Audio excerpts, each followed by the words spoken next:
Assalamualaikum warahmatullahi wabarakatuh. Halo semuanya, kembali lagi bersama saya Syarifah. Pada video kali ini kita akan membahas lebih mendalam terkait tingkat bunga dan tingkat diskon. Di antaranya adalah kita ingin mengetahui perbedaan ya antara tingkat bunga dan tingkat diskon itu apa sih? Kemudian kita juga ingin mengetahui sebenarnya lebih baik mana antara tingkat bunga dan tingkat diskon. Nah, untuk menjawab itu semua, terlebih dahulu kita mengulas sedikit ya terkait konsep tingkat bunga dan tingkat diskon. Nah, bunga dibayar di akhir periode dan diperhitungkan dari jumlah investasi pada awal periode. Sedangkan diskon ini dibayar di awal periode tetapi diperhitungkan dari jumlah investasi pada akhir periode. Nah, untuk memperjelas pengertian ini, saya memberikan contoh sebagai berikut. Contoh aset finansial yang menggunakan tingkat bunga itu adalah deposito, yaitu kita menyetorkan sebesar 100 juta rupiah untuk memperoleh 102 juta rupiah saat jatuh tempo ya. Sehingga dalam hal ini kita memperoleh tingkat bunga sebesar 2% yang dihitung dari nilai awal. Oke. Jelas ya? Nah, selanjutnya ya, untuk contoh tingkat diskon di sini misalkan ya, contoh aset finansial yang menggunakan tingkat diskon adalah sertifikat deposito, SBI, dan wesel yang didiskontokan, yaitu cukup menyetor 98 juta rupiah ya untuk menjadi 100 juta rupiah pada saat jatuh tempo. Jadi kita memberikan di awal itu hanya sebesar 98 juta rupiah ya. Nah, sehingga dalam hal ini apa? Kita memperoleh tingkat diskon 2% yang dihitung dari saldo akhirnya. Oke. Nah, sudah bisa menjawab belum sih? Lebih baik mana antara tingkat diskon dan tingkat bunga? Nah, tentunya belum bisa ya. Untuk menjawab ini bagaimana? Kita harus menganalisis lebih lanjut ya terkait kasus di mana kita menggunakan tingkat bunga dan tingkat diskon. Mungkin untuk kasus yang sama nanti lebih menguntungkan yang mana? Nah, itu kita bisa cobakan nanti ya. Oke. Nah, sebagai ilustrasi di sini tingkat bunga tadi kita berarti menerima kompensasi diterima di akhir ya. Dan sebagai gambarannya di sini, ini adalah waktu sekarang kita akan mempunyai nilai tunai sebesar P, dan pada akhir periode ke T kita akan menerima kompensasi sedemikian sehingga nilai akhir kita adalah P dikalikan 1 plus IT untuk kasus bunga sederhana. Kemudian untuk kasus bunga majemuk sama ya, di sini untuk nilai tunainya adalah sebesar P, sedangkan untuk nilai akhir pada periode ke T itu adalah sebesar P dikalikan 1 plus I pangkat T. Sedangkan untuk tingkat diskon ya, kita akan menerima kompensasi itu di awal. Nah, untuk kasus diskon sederhana di sini ya, nilai tunai ini ya kita perhitungkan berdasarkan besaran nilai akhir yang sudah kita ingin dapatkan gitu ya. Misalkan di sini nilai akhirnya adalah sebesar S, berarti nilai tunainya adalah sama dengan S dikalikan 1 min DT. Nah, untuk kasus diskon majemuk ya, di sini kita akan dapatkan nilai tunainya itu sama dengan S dikalikan 1 min D pangkat T ya, untuk nilai akhir sejumlah S. Nah, untuk kasus tingkat bunga efektif kita sudah bahas pada video pertama saya saat membahas pengukuran bunga ya. Nah, selanjutnya pada video ini saya akan membahas secara mendetail terkait penurunan rumus pada tingkat diskon saja. Tapi saya akan mengingatkan kembali ya hasil-hasil yang kita peroleh pada saat pembahasan tingkat bunga efektif. Jadi ini adalah penurunan rumus, sehingga kita peroleh ini adalah nilai akhir untuk kasus bunga sederhana, dan ini adalah nilai tunai untuk kasus bunga sederhana. Kemudian ini adalah nilai akhir untuk kasus bunga majemuk, dan ini adalah nilai tunai untuk kasus bunga majemuk. Nah, bagaimana dengan penurunan rumus-rumus terkait tingkat diskon? Untuk tingkat diskon, nah di sini kita ingin menentukan ya nilai tunai pada waktu sekarang itu ada berapa jika kita menginginkan tabungan kita sebesar S pada periode ke-T, ya. Nah, misalkan di sini kita punya bahwa S itu sama dengan jumlah nominal akhir, D besar di sini sebagai notasi besaran diskon, P di sini adalah prinsipal atau pokok, D kecil di sini adalah tingkat diskon, dan T itu adalah waktu dalam satuan tahun. Sehingga di sini diskon kita itu dapat kita tentukan ya untuk kasus diskon sederhana adalah S kalikan D kalikan T, ya. Nah, sedangkan kita tahu bahwa besaran pokok atau prinsipal kita atau P itu adalah besaran nilai akhir kita kurangi dengan besaran diskon kita, yaitu S min D. Sehingga di sini kita peroleh, kita substitusikan ya persamaan ini ke persamaan yang kedua ini, gitu ya. Jadi kita substitusikan ini ke sini, gitu ya. Sehingga kita peroleh bahwa P itu sama dengan S min S kali D kali T, dan kita bisa sederhanakan menjadi P sama dengan S dikalikan 1 min DT. Jadi dapat kita simpulkan bahwa nilai tunai ya untuk kasus tingkat diskon khususnya adalah diskon sederhana, A inverse T itu sama dengan S dikalikan 1 min DT. Oke, jelas ya? Nah, sekarang kita akan tentukan untuk kasus diskon majemuk. Nah, untuk kasus diskon majemuk dengan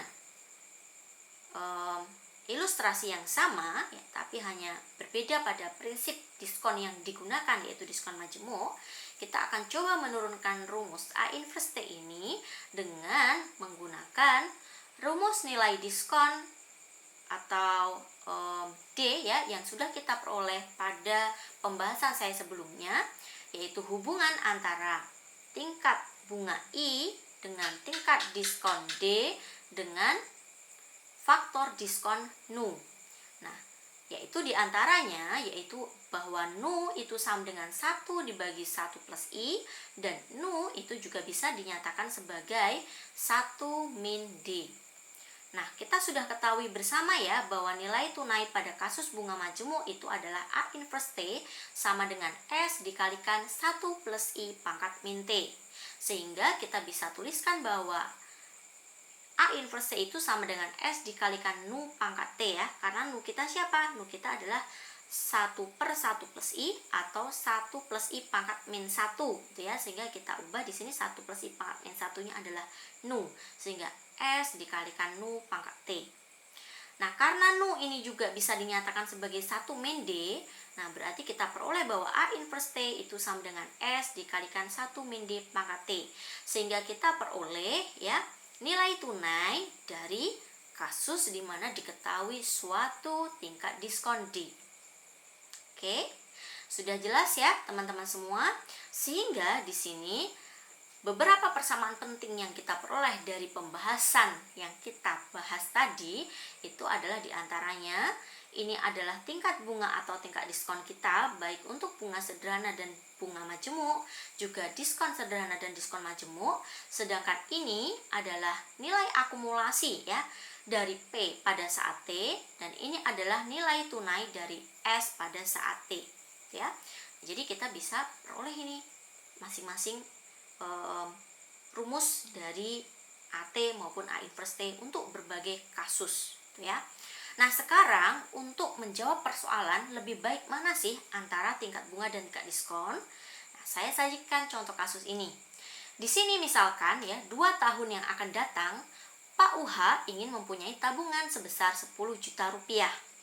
Berapa yang harus ditabung sekarang apabila ada bank yang menawarkan jasa ya dengan program yang berbeda-beda, yaitu yang pertama, bunga 2% dengan prinsip bunga sederhana, yang kedua, bunga 2% dengan prinsip bunga majemuk, yang ketiga, diskon 2% dengan prinsip diskon sederhana, dan yang keempat, diskon 2% dengan prinsip diskon majemuk. Nah, kemudian setelah menentukan berapa uang yang harus ditabung sekarang atau nilai tunainya, coba kalau ditanya, jika Anda menjadi Pak UH, Anda akan lebih memilih ya jasa atau program mana yang ditawarkan oleh bank tersebut. Oke, sudah jelas ya duduk permasalahannya ya. Nah, sekarang coba kita analisis satu persatu. Untuk kasus yang pertama ya, I-nya sama dengan 2%, T-nya sama dengan 2 untuk bunga sederhana. Di sini kita akan peroleh besar P ya, atau nilai pokoknya atau nilai tunainya itu adalah sama dengan S dibagi 1 plus IT ya, atau sama dengan 10 juta dibagi 1 plus 2% kali 2, hasilnya adalah 9.615.384,62 rupiah. Untuk I sama dengan 2% ya, untuk T sama dengan 2 sama, dan kasus bunga majemuk kita peroleh pokoknya itu sama dengan S dibagi 1 plus I pangkat T, yaitu sama dengan 10 juta dibagi 1 plus 2% pangkat 2, yaitu sama dengan hasilnya 9.611.687,81 rupiah. Dan untuk tingkat diskon, D sama dengan 2%, T-nya sama dengan 2, kasus diskon sederhana, ya, kita peroleh P-nya itu sama dengan S dikali 1 min DT atau 10 juta dikali 1 min 2% kali 2, yaitu diperoleh 9.600.000 rupiah. Dan yang terakhir untuk tingkat diskon D sebesar 2%, T sama dengan 2, dan kasus diskon majemuk, kita peroleh P-nya adalah S dikali 1 min D pangkat T atau sebesar 10 juta dikali 1 min 2% pangkat 2, atau kita peroleh hasilnya adalah 9.604.000 rupiah. Nah, coba kita amati sebentar. Sekarang berarti kan permasalahannya saya sama-sama pengen di akhir tahun kedua saya itu memperoleh uang sebesar 10 juta. Berarti saya mau menaruh uang di mana, berapa sih ya di bank tersebut gitu ya. Nah, berarti kan otomatis yang lebih menguntungkan saya menabung uangnya yang paling kecil ya. Berarti dalam hal ini jelas kita akan memilih jasa atau program yang ditawarkan, yaitu yang ketiga ya, yaitu D-nya besar, tingkat diskonnya 2% untuk kasus bunga sederhana, itu lebih menguntungkan gitu ya. Tapi kalau kita coba cermati lagi, ternyata antara tingkat diskon dan tingkat bunga ini ternyata lebih menguntungkan tingkat diskon ya. Karena baik tingkat diskon sederhana maupun tingkat diskon majemuk pada kasus ini dia menghasilkan hasil yang lebih kecil ya dibandingkan untuk bunga sederhana dan bunga majemuk, gitu ya. Tapi kalau kita lihat per kasus untuk bunga dan diskon, di kasus tingkat bunga kita ternyata lebih untung untuk kasus apa? Untuk kasus bunga majemuk, tapi kalau untuk di diskon di sini lebih menguntungkan diskon sederhana. Nah, jadi ketika ingin menjawab persoalan, sesuaikan dengan kasusnya ya. Nah, contoh ini kan untuk menabung nih, untuk menabung dengan kasus diskon, gitu ya. Nanti beda lagi kalau kita ingin, katakan ingin berhutang atau meminjam uang. Kalau meminjam uang, tentunya kalau kaitannya dengan bunga, bunganya kita pilih yang kecil dong ya, karena kita ingin meminjam. Tapi kalau untuk menabung, kalau kaitannya dengan bunga, berarti kita memilih bunganya yang terbesar dong, ya kan. Nah, beda lagi kalau untuk dalam kasus diskon, silahkan untuk diperdalam pemahamannya dengan mengerjakan berbagai macam soal latihan, atau misalkan kalian banding-bandingkan sendiri ya. Untuk satu kasus, terapkan berbagai kemungkinan yang dapat terjadi. Oke, sampai di sini dulu. Apakah sudah jelas? Berarti yang ingin kita jawab di awal yang saya sampaikan tadi semuanya sudah terjawab. Berarti selesai sudah untuk video kali ini. Nah, untuk memperdalam penggunaan rumus-rumus yang tadi kita bahas, nah, saya menyajikan beberapa latihan soal. Tapi sebelumnya kita coba tarik kesimpulan ya dari pembahasan pada video kali ini. Jadi, pilih tingkat bunga atau tingkat diskon, teman-teman. Berarti di sini ya, untuk seorang deposan atau seorang investor, tingkat diskon 2% akan lebih menguntungkan daripada tingkat bunga 2%. Karena itu, tingkat diskon 2% itu akan ekuivalen dengan tingkat bunga 2% lebih. Ya. Nah, sebaliknya, tingkat bunga 2% itu akan memberikan yield yang sama dengan tingkat diskon di bawah 2% untuk waktu yang sama. Nah, oke. Ini adalah beberapa latihan soal terkait tingkat bunga efektif dan tingkat diskon efektif. Silahkan coba kalian kerjakan. Saya rasa soal ini cukup mudah ya. Apabila ada pertanyaan, boleh ditanyakan pada kolom komentar. Atau jika kalian mengerjakan, pengen cross check ya sudah betul atau belum, boleh juga dijawab di kolom komentar. Oke, terima kasih ya sudah menyaksikan video ini. Semoga bermanfaat. Wassalamualaikum warahmatullahi wabarakatuh. See you.